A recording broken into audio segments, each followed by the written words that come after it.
Lecture में हम जानेंगे कि बेस होता क्या है, अल्कली क्या होता है, दोनों में डिफरेंसेस क्या है, और भी जैसे बेस स्ट्रॉन्ग बेस क्या होता है, वीक बेस क्या होता है, दोनों में क्या डिफरेंस है, ये दोनों बनते कैसे हैं, क्यों कोई बेस स्ट्रॉन्ग होता है, क्यों कोई बेस वीक होता है। उसके बाद हम बेस की मोस्ट इम्पॉर्टेंट प्रॉपर्टीज को देखेंगे, इसकी केमिकल प्रॉपर्टीज को देखेंगे और इसके यूजेस को देखेंगे, कैसे बेस हमारे डेली लाइफ से कनेक्टेड है। तो चलिए शुरू करते हैं। बेस बेस जो है जस्ट ऑपोजिट होता है एसिड का, केमिकल ऑपोजिट है एसिड को, और ये किसी भी एसिड को न्यूट्रलाइज कर देता है। जैसे आपने सुना होगा ज्यादा खाने के कारण या ओवर ईटिंग के कारण या कोई और प्रॉब्लम के कारण क्या हो जाता है, एसिडिटी हो जाती है। तो जब एसिडिटी हो जाती है तो हम लोग इनो लेते हैं या फिर कोई एंटा एसिड लेते हैं, ठीक है, या मिल्क ऑफ मैग्नीशिया लेते हैं। तो वो सभी क्या है, बेसिस हैं। जैसे कि क्या होता है, सुबह सुबह हम लोग ब्रश करते हैं टूथपेस्ट से, तो टूथपेस्ट में भी बेस होता है, ठीक है।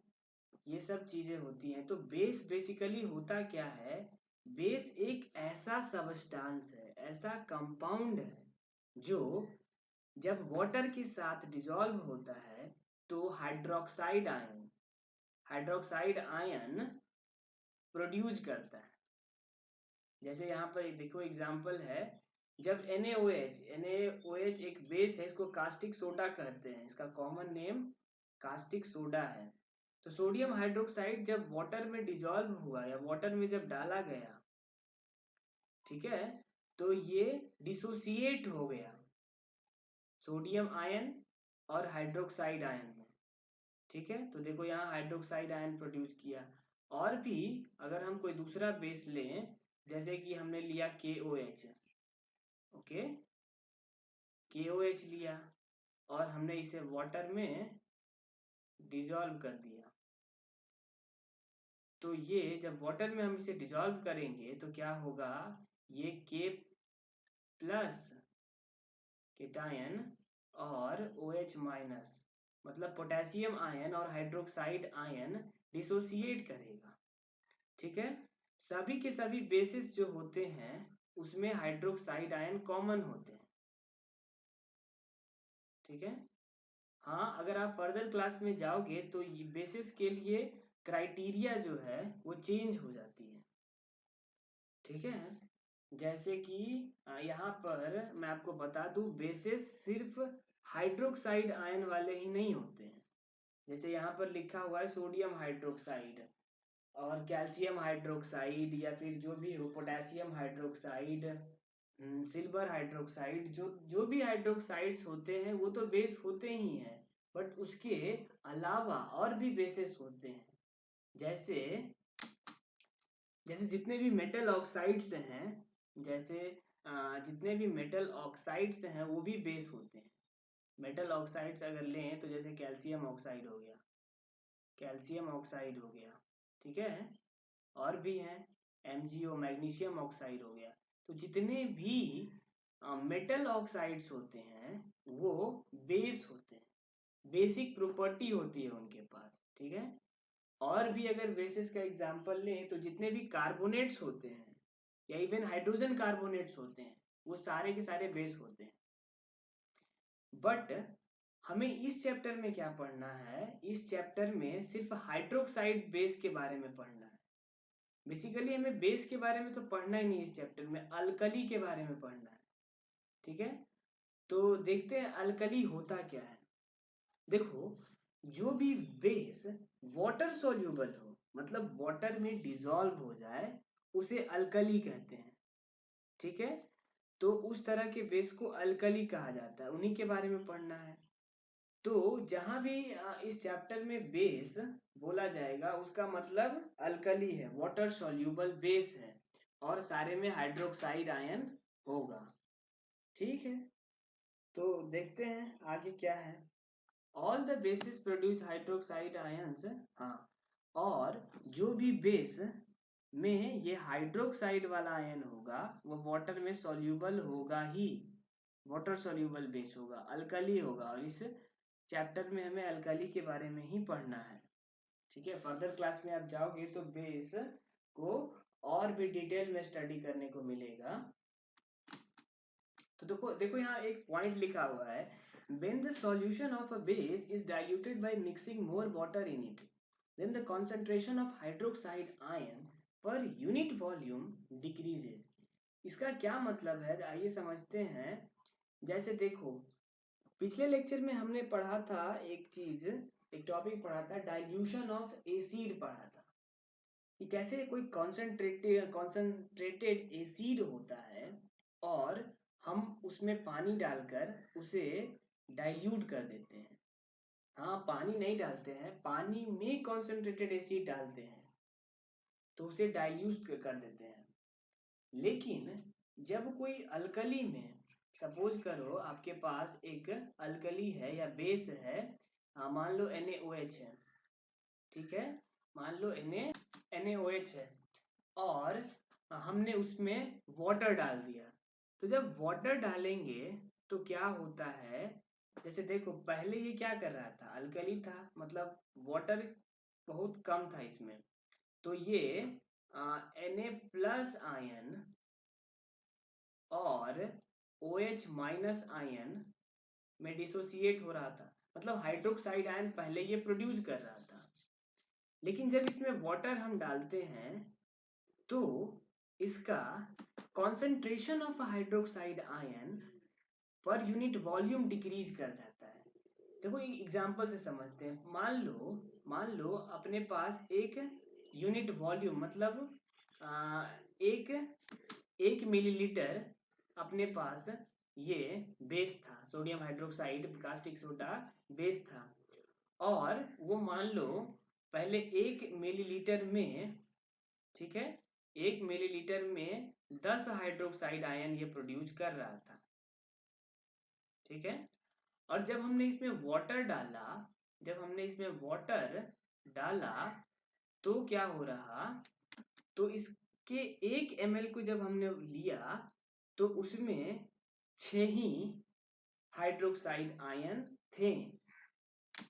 तो ऐसा क्यों हुआ, क्योंकि वाटर जो है वो H+ और OH- में डिसोसिएट होता है,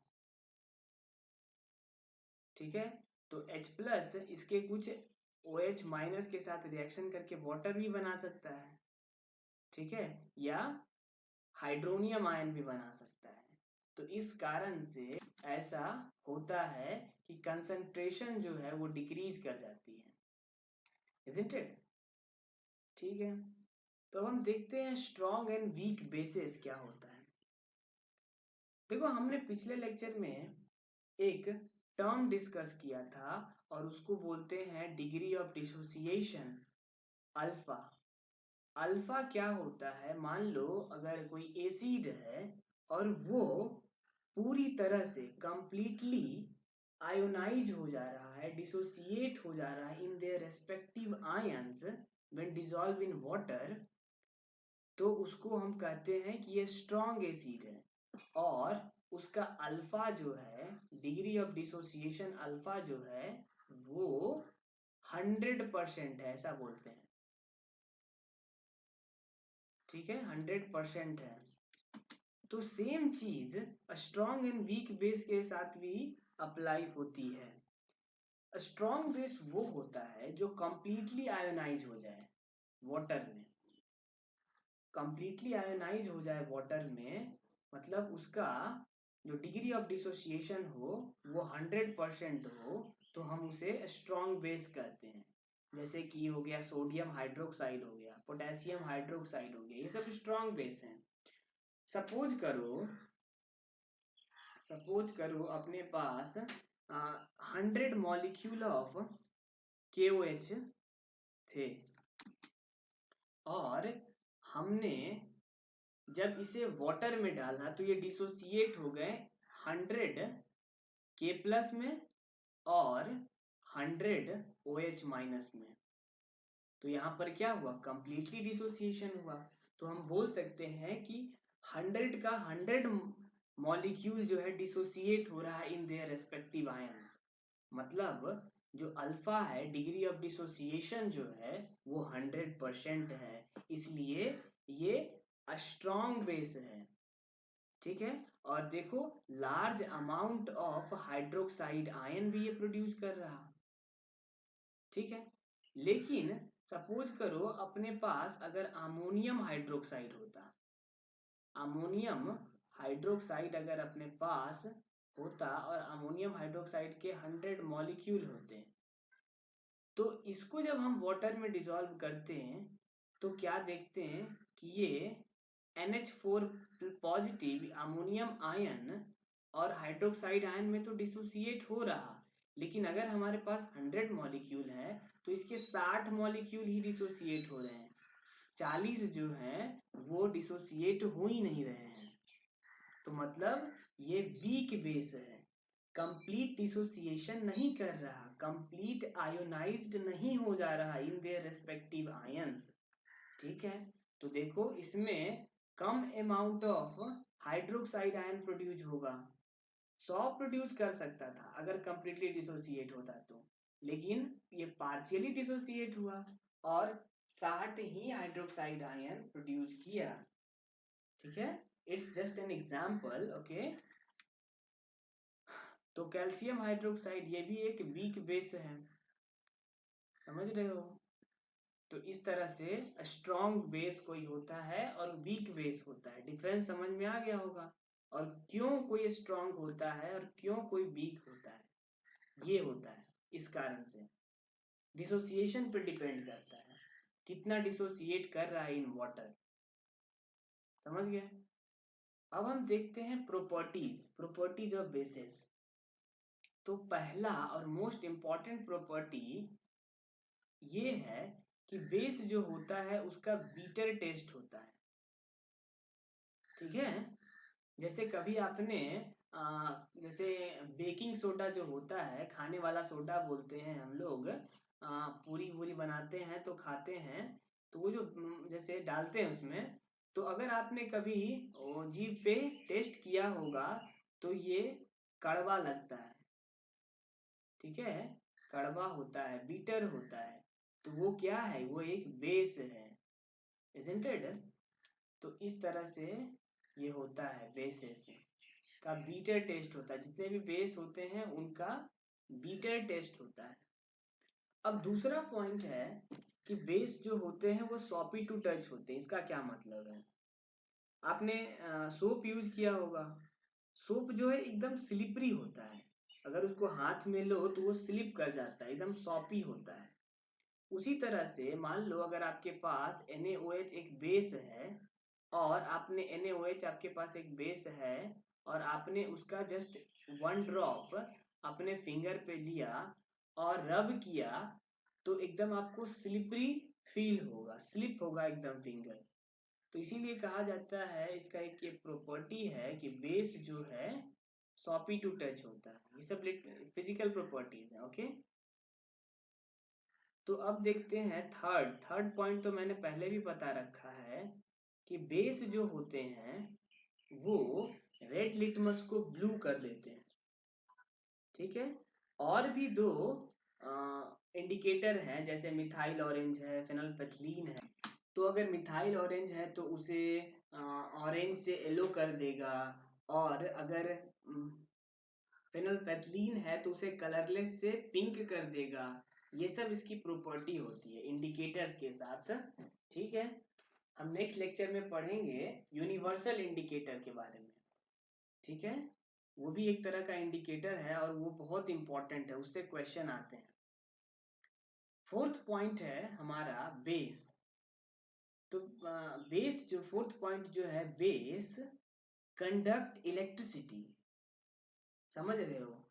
तो पिछले लेक्चर में मैंने बताया था कि इलेक्ट्रिसिटी सिर्फ वही कंडक्ट कर सकता है, वही कंपाउंड कंडक्ट कर सकता है जो इलेक्ट्रोलाइट हो, isn't it?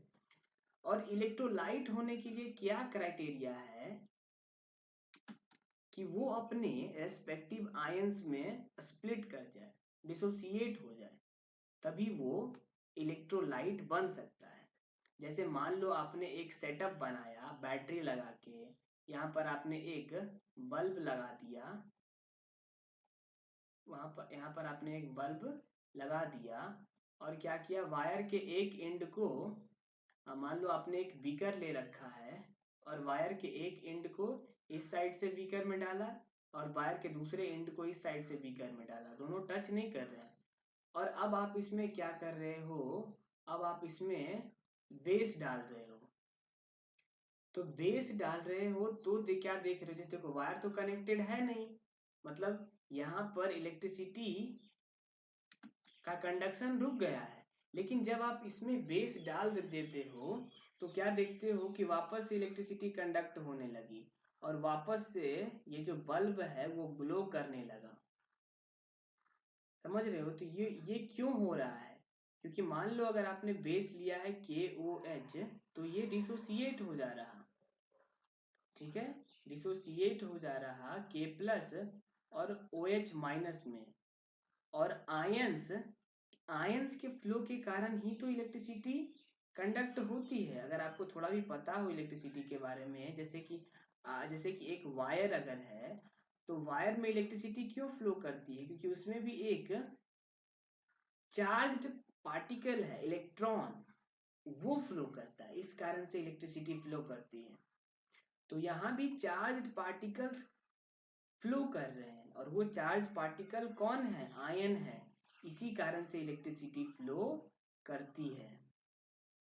आई होप समझ गए होंगे आप लोग। तो देखते हैं नेक्स्ट पॉइंट को, इलेक्ट्रिसिटी ये कंडक्ट करता है, क्यों कंडक्ट करता है मैंने बता दिया। अब नेक्स्ट पॉइंट है इसका, जो बेस होते हैं वो किसी मेटल के साथ जब रिएक्ट करते हैं तो हाइड्रोजन गैस लिबरेट होता है, ठीक है।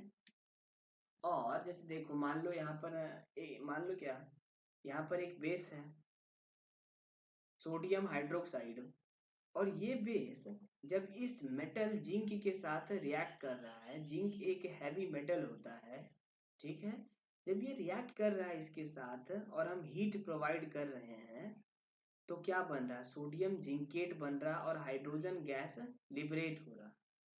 तो ये इसकी एक केमिकल प्रॉपर्टी है बेस की, कि जब भी मेटल के साथ रिएक्ट करेगा हाइड्रोजन गैस और सॉल्ट बनाएगा, ठीक है। लेकिन यहाँ पर एक बहुत ही इंटरेस्टिंग चीज होता है, मैं उसे डिटेल में समझाता हूँ।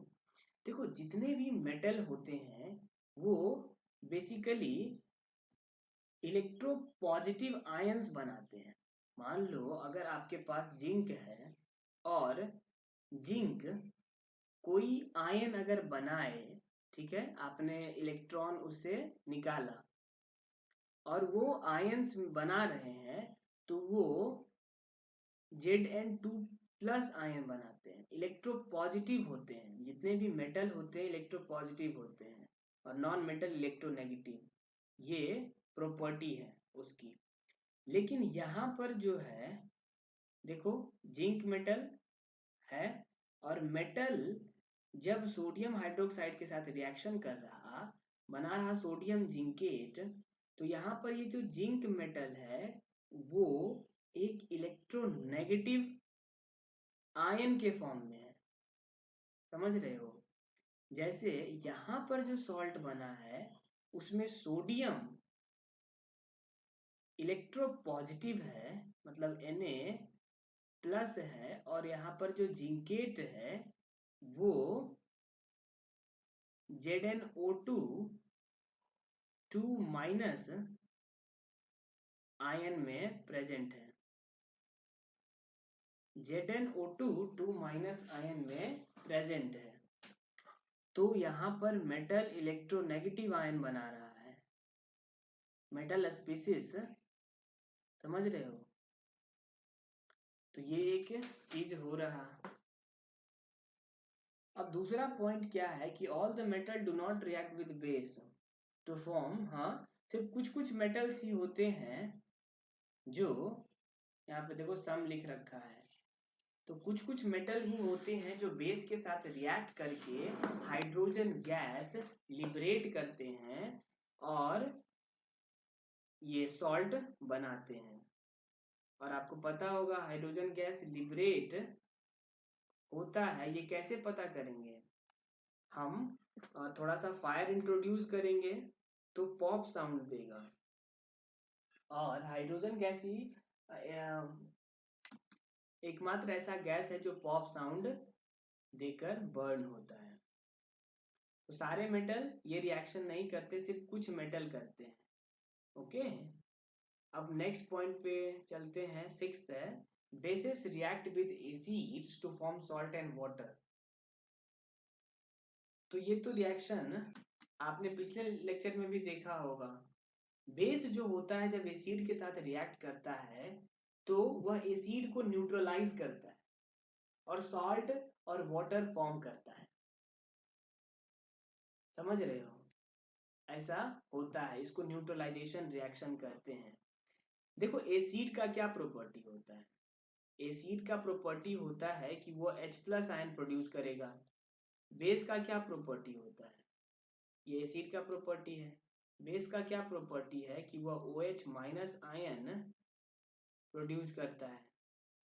ठीक है, अब देखो जब दोनों रिएक्ट करते हैं तो वाटर फॉर्म हो जाता है, इसीलिए यहाँ पर ये वाटर फॉर्म होता है और ये दोनों न्यूट्रलाइज हो जाते हैं। एसिड एसिड क्यों है? बिकॉज ऑफ हाइड्रोजन आयन, और बेस का OH हाइड्रोक्साइड आयन इस एसिड को ठंडा कर देता है, मतलब न्यूट्रलाइज कर देता है और वाटर में कन्वर्ट कर देता है। इसीलिए तो एसिडिटी जब हो जाती है तो हम लोग कोई बेस लेते हैं। ठीक है, और सॉल्ट का फॉर्मेशन होता है इस तरह से। तो सॉल्ट का फॉर्मेशन इस तरह से होता है, जैसे देखो सॉल्ट भी क्यों फॉर्म होता है? यहाँ इसका जो मेटल है, बेस का जो मेटल है, ये मेटल हाइड्रोजन को रिप्लेस कर देता है, डिस्प्लेस कर देता है। ठीक है, हाइड्रोजन को इसने क्या करा? डिस्प्लेस कर दिया, हाइड्रोजन को हटाकर खुद जाकर बैठ गया। और वो ऐसा क्यों कर पाया? क्योंकि ये जो मेटल है सोडियम का, ये हाइड्रोजन से ज्यादा रिएक्टिव है, इस कारण से यहाँ पर सॉल्ट का फॉर्मेशन हो पा रहा है। ठीक है, तो ये रहा न्यूट्रलाइजेशन रिएक्शन। अब देखते हैं अपना लास्ट प्रॉपर्टी बेस का। बेस जब नॉन मेटल ऑक्साइड के साथ रिएक्ट करता है तो सॉल्ट और वाटर बनाता है। पिछले लेक्चर में आपने जाना था कि जो मेटल ऑक्साइड होता है वो बेसिक नेचर का होता है। उसी तरह से जो नॉन मेटल ऑक्साइड होता है, मतलब नॉन मेटल जो ऑक्साइड बनाते हैं, जैसे कि CO2 हो गया या फिर SO2 हो गया, ये सब जो नॉन मेटल ऑक्साइड्स बनाते हैं वो एसिडिक नेचर का होता है। इसी कारण से जब एक बेस अगेन एक एसिडिक नेचर वाले कंपाउंड के साथ जब रिएक्शन कर रहा तो वह साल्ट का फॉर्मेशन कर रहा। ठीक है, और वाटर बन रहा बिकॉज ऑफ न्यूट्रलाइजेशन रिएक्शन। तो ये इसलिए हो पाता है क्योंकि नॉन मेटल ऑक्साइड जो है एसिडिक नेचर का है। इसीलिए कैल्शियम हाइड्रोक्साइड, इसको स्लैक्ट लाइम भी बोलते हैं, जब CO2 के साथ रिएक्शन किया तो कार्बोनेट बनाया, कैल्शियम कार्बोनेट बनाया। ठीक है, और इसे मार्बल कहा जाता है। ये यहाँ होना चाहिए था, कैल्शियम कार्बोनेट बनाया। ओके, तो देखते हैं अब यूज देखते हैं, बेसिस का यूज देखते हैं कि क्या क्या यूज होता है बेसिस का। प्रॉपर्टीज क्लियर हो गया? तो यूज में है, जैसे ये है सोडियम हाइड्रोक्साइड है, इसे कास्टिक सोडा कहा जाता है, कॉमन नेम इसका यही है, कास्टिक सोडा।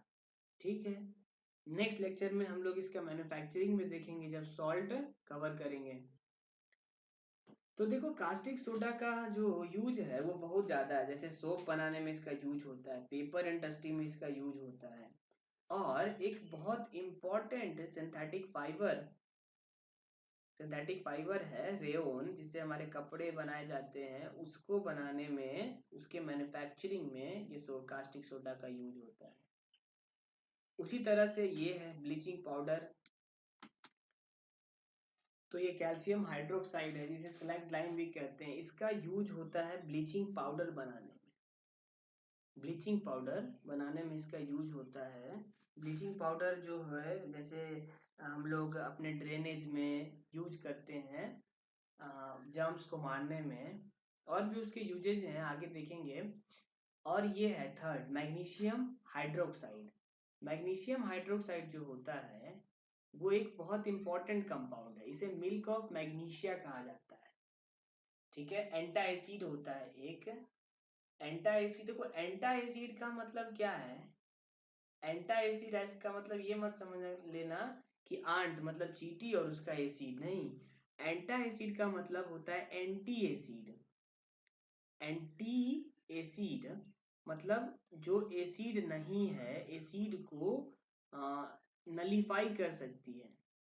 ओके, तो उसे कहते हैं एंटी एसिड। तो जैसे जब हमारे पेट में एसिडिटी हो जाती है, एकदम एक्सेस बर्न होने लगता है बिकॉज ऑफ हाइड्रोक्लोरिक एसिड, तो हम लोग मिल्क ऑफ मैग्नीशिया लेते हैं, वो उसको न्यूट्रलाइज कर देता है। ओके, फोर्थ है हमारा सोडियम कार्बोनेट। तो इसका यूज हम करते हैं वॉशिंग सोडा बनाने में। वॉशिंग सोडा जिसका यूज हम कपड़े धोने में करते हैं, जो डिटर्जेंट आप यूज करते हैं उसमें भी वॉशिंग सोडा होता है। या फिर हार्ड वाटर को सॉफ्ट करने में, डिस्कस करेंगे हार्ड वाटर को सॉफ्ट कैसे किया जाता है। और है sodium hydrogen carbonate. Sodium hydrogen carbonate, इसको बेकिंग सोडा कहते हैं। ठीक है, आप लोग खाने वाला सोडा बोलते होंगे, बहुत सारे चीजों में इसका यूज किया जाता है। खाने वाला सोडा बोलते हैं, बेकिंग सोडा, तो इसको खाना बनाने में यूज किया जाता है। और जो फायर एक्सटिंग्विशर होता है उसमें यूज किया जाता है। इसको डिस्कस करेंगे डिटेल में कि कैसे फायर एक्सटिंग्विशर बनता है, कैसे यूज होता है, नेक्स्ट लेक्चर में। तो आज के लिए बस इतना ही। नेक्स्ट लेक्चर में हम देखेंगे strength of acid and base solution और पीएच स्केल के बारे में जानेंगे। सोरेनसन नामक साइंटिस्ट ने पीएच स्केल बनाया था, और कैसे ये पीएच स्केल से हम मेजर कर सकते हैं कि कोई एसिड कितना एसिडिक है और कोई बेस कितना बेसिक है। So thank you for watching. अगर ये वीडियो पसंद आया हो तो लाइक कर दें और चैनल को भी सब्सक्राइब कर दें ताकि नेक्स्ट लेक्चर का नोटिफिकेशन